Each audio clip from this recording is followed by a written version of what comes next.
এটা একটা ধূর্ত কাজ করেছেন, ধূর্ত শেয়ালের মতো কাজ করেছেন। শেখ হাসিনার বিচার, এই বিচার করতে কিন্তু বিদেশি রাষ্ট্রগুলোরও সমর্থন প্রয়োজন, সহযোগিতা প্রয়োজন।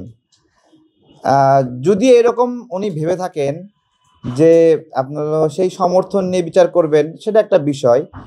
কিন্তু আমার প্রশ্ন হলো যে সেইটা আপনি বিচারের দিনেই বন্দর কেন করলেন?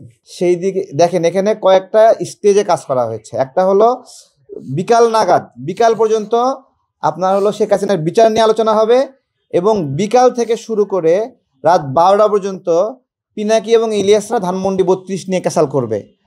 পুরোটা বিষয় বিচার এবং ধানমন্ডি 32 কেন্দ্রিক একটা জ্যামিং সৃষ্টি করেছে, ইনফরমেশন জ্যামিং, যে অন্য কোনো কিছু টাইম লাইনে আসবে না।